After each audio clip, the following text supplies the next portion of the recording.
Unfortunately, I continue to have major issues with the trim tilt motor. It's just going. It needs to be replaced. I couldn't get it to go up and down most of yesterday, and all of this morning until just now. And I keep hunting these phantom issues in the wiring that just don't exist. The wiring is solid all the way down to here. What happened was just now, and I've done this before, but now I guess I tapped in the right spot. As I was pushing up and down on these buttons, I tapped just with a tiny little tool right up here in this electrical area where I've been hearing some crackling sounds of electricity, I believe.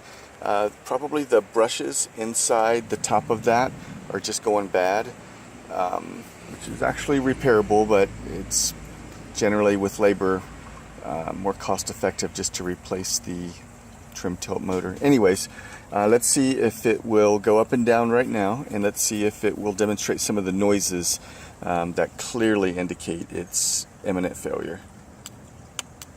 Okay, so it's not going at all.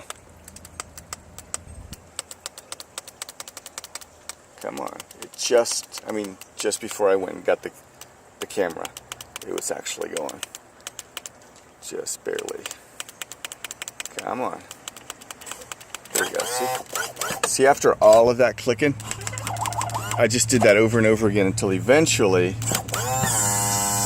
started working. See, now it sounds just fine. But just before it actually starts working, after, it's not working and I have to just basically tickle these over and over again, there'll be a little crackling in the top of that. So inside this are where the wires meet, some contacts, and there are brushes where those contacts brush up against a coil in order to create the electricity to turn the motor, to pump the hydraulic fluid up and down, to basically raise this up and down. It's really common that those brushes go bad. That's why when you hear of a brushless motor, it's such a good thing, because brushes make contact, therefore they're going to wear. So for right now, this is working. And just for the record, this is what happens when, I should probably demonstrate it when it's clicking. So what happens is when this is removed, you don't hear anything here. Not just you don't hear anything down there, but you don't hear anything on the relays. But when this issue happens, let's see if I can get this back in there with one hand. Come on. When this issue happens, it's not in the right spot. There we go. Then this will click. You'll get clicking on the relays.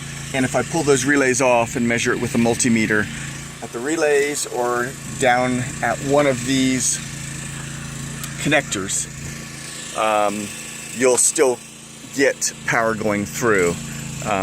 When you take this off, or when that blows, then you don't get any power or any clicking at the relays. So that's the difference between if the issue were just